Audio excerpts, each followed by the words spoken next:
How you doing? You alright? Yeah. We'll talk about that another time. Yeah.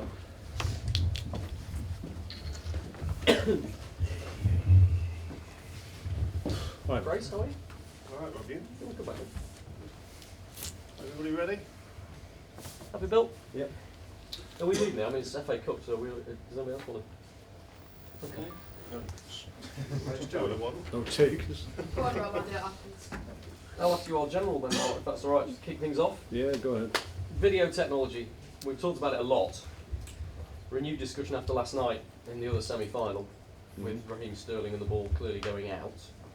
Would you like to see video technology now used for more than just goal line technology? Yeah, I think there's a case for it. Certainly at the top level, I think key decisions that affect the results, or passage of play that lead directly to goals. Then, yeah, I think there is a case for maybe every goal. I think people talk about disrupting the natural flow of the game if you introduce video technology. I don't think you can have it across the board that would spoil the game as we know it. But I think, given there's natural breaks in the game, obviously when a goal is scored, why isn't there a case for maybe rewinding the video for 30 seconds prior? The referee asks, is there any reason why I shouldn't give this goal? If there isn't, then you get the opportunity to cheer twice. So similar to, I think, in rugby, if they ask that question. So I think there's a case for that to be introduced, because, like I said, it doesn't interrupt the natural flow of the game. There's a natural break, and key decisions about obviously whether or not a goal is scored, I think, need to be made correctly. Thank you. How are the players? Have you had to pick them up considerably after Tuesday? No, I don't think so. I think we're all down, obviously, in the immediate aftermath of the game, given the circumstances. But in fairness, those circumstances are what really allowed us to deal with it, really, because we played exceptionally well on the night. So in terms of what we produced and the performance that we wanted to produce under circumstances where maybe a lot of people didn't think that we had any real opportunity to progress after the first leg, I thought we did really, really well. And because of that, there'll be no residual effect on us. We're very positive about our season and what we're doing at the moment, and performances like we were able to produce against Liverpool just re-emphasise that. So disappointing, obviously, not to go through, because certainly on the night we all felt we were the better team. Dominated possession in the first half. Obviously tactically we got it spot on. Took their high press out of the issue, and in the end played better football, created better chances, and unfortunately we lost the first tie, we won the second tie, drew extra time but lost on penalties. But hey ho, it's the first time we've won at Liverpool for 50 odd years, so we take something out of the game, but obviously not what we wanted before proceedings started. Transfer window last few days. Are you still hopeful? Yes, yeah, we're still hopeful, but it's fair to say there's a few of the things that we're involved in need to accelerate a little bit more quickly. If they don't, then things will probably run out of time, and we won't get anything done. And we go with what we've got, which isn't bad at the moment. So we'd like to add if we think the right person is available and we can bring them to the club. But if it's a case of having to wait, as I said many times before, that's what we'll do. It's not easy to get players over the line, and there's a danger sometimes if you start going from your immediate target and then that falls by the wayside, and all of a sudden you start scrambling around thinking that you need to do some business, when sometimes what you have in the building is more than adequate. So I've been through this process a long time, and I understand that. So there've been no hurried decision. There've been nobody who comes in. Obviously we're getting to the last throws of the window at the moment, so there won't be any last minute deals that we haven't thought through and done work on. They'll be considered, and if we think it's the right player to come in, then we'll try and do it. We've been told that Gianni Mbula Porto have put a very big price tag on now. Does that marry with what you're being told? Well, we have discussions about a lot of players. I'm not going to highlight one individual player. That'd be wrong to do that. But of all the players that we're interested in, we've got almost all the information we need. Thank you. We've been told that Boyan is about to start some new contract talks with you, and that you're keen to do that. I don't know if that's because of the attention he's been getting, or just how well he's done since he's been here. But is that right? Is it something you're keen to get him to sit down and well, talk there about? seems to have been a story in the last couple of days about a new contract. I'm not quite sure where it's come from, to be perfectly honest. But Boyan's got 2.5 years left on his contract, so it seems a little bit premature to be talking about that. But there's no issue from me in terms of what he's doing at the moment, but we're not quite sure where that story's originated from. Really. Arnautovic's talks. Anything else to tell us on that? No. Okay. How the injuries? Arnautovic is back. Should we talk about that first? Yeah, he's a little bit sore, but we'll check him. He didn't train today, so we'll check him tomorrow. Charlie, unfortunately, he's got a pretty bad tear in his calf. It's likely to be 5 to 6 weeks, I would think. So that's a blow for him and us, obviously. So we'll have to compensate for that. But we've got good players in the building, so we should be fine. Jeff Cameron still having a little bit of an issue with his injury, and we need that to progress a little bit more quickly than it is at the moment. So trying a few different things just to try and speed that up, and hopefully next few days that will start to resolve itself, and he'll be back. But Shawcross, it's quite positive at the moment, actually. Feels a lot better within himself, and the area of the injury seems to be settling down. So hopefully, initially we said 3 to 4 weeks. We're hopeful to be sooner than that. Will you make changes for this game? We probably need to, because there's a big effort by everybody in terms of emotional energy along with the physical output that we produce. So it is a case that we'll look at the makeup of the team and make sure we've got that energy to our play, which we need if we're going to play well. We have to make sure that's in the team. So we'll check everybody again tomorrow. 24 hours, a long time in football, so all the guys will probably feel a little bit bruised and battered and a little bit sore this morning. We'll wake up in the morning and think, yeah, I'm ready to go again. So we need just that extra 24 hours. I suppose the difficulty is you've got those 2 difficult away games in the Premier League coming quickly in the next 8 days after that, Manchester United and Everton away. Is it going to test you most in defence? Is that where you Everton's at home, but sorry, beg your pardon, it is, yeah. Is it in defence where you're going to be stretched the most because of the injuries with Cameron and Shawcross? Yeah, possibly, and obviously we're mindful of Mark Muniesa, who hasn't played a lot of football and was thrown in, and there was never any risk in terms of his ability to do the job that was asked of him. But obviously physically, he hadn't played a lot of football of late, and to go through a whole 120 minutes was a big ask for him. But came through with flying colours. But we have to be mindful of his situation. So yeah, it's a tough period. We're into obviously away games with very little respite, with home games interspersed with that. So we're enjoying what we're doing at the moment. We want to get more positive results on the board. We want to progress in the FA Cup, because the disappointment of not getting to a Wembley final was still with us, really. So to progress in another competition that leads to Wembley would be a great tonic for us. And finally, just want to ask you about Peter Crouch and Jonathan Walters, who showed their value, I think, in the way they played at Anfield. Yes. Do they come into your thinking a little bit for the Premier League games to come as well? Yeah, absolutely. I thought Peter Crouch, John, as he always is, he always puts a great shift in for us. But Peter, given similar circumstances to Mark Muniesa, had a great deal of football, and I think it's credit to them, and in fairness, to credit to the way we approach the group in terms of preparation, and obviously guys that are playing are happy and are up to speed, and Saturday, obviously they get the benefit of playing 90 odd minutes, even more.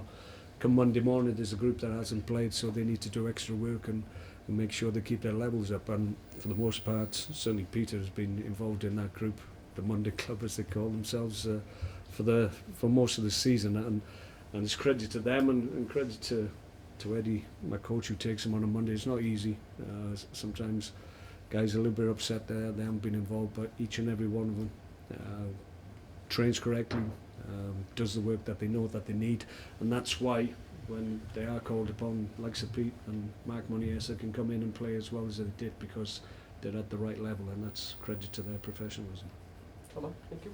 Mark, when your players are playing well, they're inevitably linked with moves, especially when the transfer window is open, but you're performing well at the moment, and there's one story linking you with a potential job at Chelsea. I'm sure you want to turn that straight away, but is it sort of nice to be linked in a way? Well, there's always speculation. I don't think I was doing particularly well last weekend. I did better in the week, so it's up and downs of being a manager, I suppose, but there's a little bit of speculation about certain roles in the Premier League at the moment, and at some point, if you have a decent spell, then you get mentioned in dispatches. I think it's no more, no less than that. I think everybody just tries to cover all bases and mentions everybody, and this week I got a mention, so it is what it is. Must be nice as a British manager, because quite often with these so-called big top clubs, British managers rarely get the opportunity. Well, as I said, I mean, it's just speculation. It's nice to be mentioned, I suppose, because that reflects well, maybe on me, but more so on the team and the players and how well they're doing, and that's how we should be, because we are doing well, and we're having a decent season. So why wouldn't we be mentioned? With regards to your next opponents, if we'd had this conversation 5 or 6 weeks ago, it would have been very different, wouldn't it, about the opposition, because they've gone on a bit of a slump. A little bit, but you probably have to factor in the injuries that they have, and they do affect you. And if key players aren't available, then that can disrupt the rhythm that you have, and we've experienced that this year as well. And they seem to be in a period where maybe players that have had an impact for them aren't available, and they've had to move people around, and that affects continuity, which we're all searching for on a weekly basis. So I would imagine it's the FA Cup, and I think certainly Alan would want to progress in the competition. You sense, I think, with the team that he picked for the third round, give a notice of intent. So I think he views this as a competition that they can do well in. So I expect them to be as strong as they can be. So we'll have to obviously go strong ourselves. Certainly a competition he sort of become akin with in terms of him as a player and as a manager. He's had some highlights in it, hasn't he? Yeah, well, I mean, it's a great competition, and we obviously want to stay in it. I've said before, there's only so many competitions we can win, and FA Cup now is the only one we can realistically win, so why wouldn't you have a go? So we're certainly of that mindset. I would imagine everybody involved at Crystal Palace would think in a similar way, on a similar vein. It's a great competition. You get to the latter stages of it, then you get a reaction right through not only your fan base, but the surrounding community as well. So it's a huge competition, one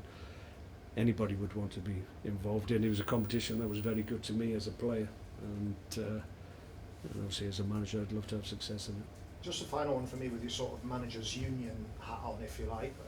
Louis van Gaal's had to give a press conference today where again he's denied the fact that he's offered his resignation, and you mentioned earlier about being mentioned in a glowing respect about a job.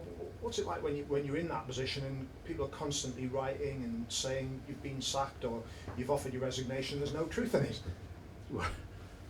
Well, I've had two sides of the coin. I know which one I prefer. I quite prefer how it is at the moment. So it comes with the territory. You have to accept it. It's part and parcel of your role as a manager. You have to ride the blows sometimes and come out the other side and keep your focus, be consistent. This is just how I approach it, and I'm not preaching to anybody else. You just got to be consistent in your approach. Been doing it for a long time. I think I know what works at this level, and for the most part it's served me well. So you just got to be consistent, stick to your principles, and then you should come out the other side okay. Mark, you only played Crystal Palace recently in December. Obviously a game here ended 2-1 and they had that wonder goal at the end. But it means that you've seen them play quite recently. Does that help you in your preparations for this game? Yeah, there's not too many unknown quantities in the Premier League, to be perfectly honest, when you're part of a Premier League setup. Certainly as a manager, I need to know everything about every team in the Premier League. So I think recent knowledge and experience of going up against the same opposition will obviously help, because it's fresh in the mind. So we'll draw on the experience of that game. Obviously the insight that we have in terms of what they were trying to do on the day against us, and how we dealt with that comes to the fore and comes into our thinking as well. So it'd be a good test. They've always been a big challenge for us, and obviously a team that are looking to achieve in a similar way as we are, I would suggest. So it's a good matchup, and enjoy going up against them. We've talked about this slump in form, and they've been struggling for goals, but this week they brought in Adebayor. What kind of difference does a player like that make to a team? Addy's a great player. If you get him going and get him on fire, then he's a real handful. Had him at Man City, and for whatever reason he seems to cause a little bit of bad publicity about himself as a person, as a player. I never really experienced it. I enjoyed working with him. I thought he was a good guy, and played really well. And he's a top player, so it's a good acquisition for them. So there's never any problems with him in the dressing room, or with Not for me.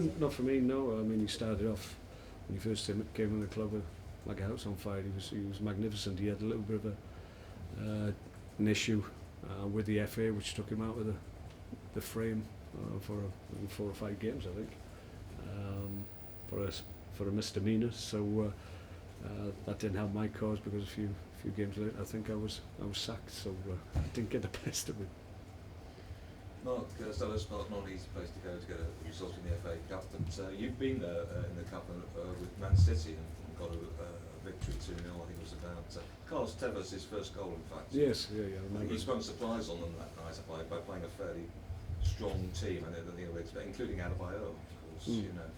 But will you be doing the same this week and playing a stronger team? Well, we take into account the exertions of midweek, and we have to check everybody as I intimated. But no, we want to progress, and we'll only do that if we're strong in all areas, and we're able to play well on the day.